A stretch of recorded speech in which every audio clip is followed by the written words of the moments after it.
ناپ اور تول میں کمی کرنے والوں کے لیے خرابی ہے، جو لوگوں سے ناپ کر لیں تو پورا لیں، اور جب ان کو ناپ کر یا تول کر دیں تو کم دیں۔ کیا یہ لوگ یہ نہیں خیال کرتے کہ اٹھائے بھی جائیں گے؟ یعنی ایک بڑے سخت دن میں، جس دن تمام لوگ رب العالمین کے سامنے کھڑے ہوں گے، کہ بدکاروں کے اعمال نامے سجین میں ہوں گے۔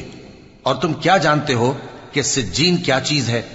ایک دفتر ہے لکھا ہوا، اس دن جھٹلانے والوں کے لیے خرابی ہے، یعنی جو انصاف کے دن کو جھٹلاتی ہیں، اور اس کو جھٹلاتا وہی ہے جو حد سے نکل جانے والا گناہ گار ہے۔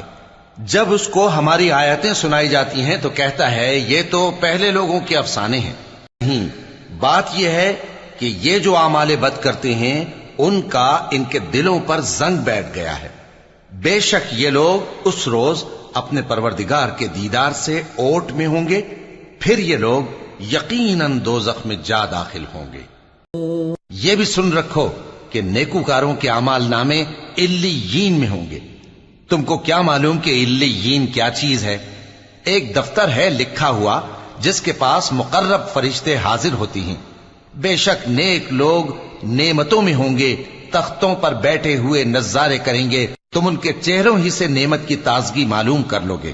ان کو شراب خالص سر بمہر پلائی جائے گی جس کی مہر مشک کی ہوگی۔ تو نعمتوں کے لیے ریس کرنے والوں کو چاہیے کہ اسی کی ریس کریں، اور اس میں آب تسنیم کی آمیزش ہوگی۔ وہ ایک چشمہ ہے جس میں سے اللہ کے مقرب پیئیں گے۔ جو گناہگار یعنی کفار ہیں وہ دنیا میں مومنوں سے ہنسی کیا کرتے تھے، اور جب ان کے پاس سے گزرتے تو حقارت سے اشارے کرتے، اور جب اپنے گھر کو لوٹتے تو اتراتے ہوئے لوٹتے، اور جب ان کو یعنی مومنوں کو دیکھتے تو کہتے کہ یہ تو گمراہ ہیں، حالانکہ وہ یعنی کافر ان پر نگراں بنا کر نہیں بھیجے گئے تھے۔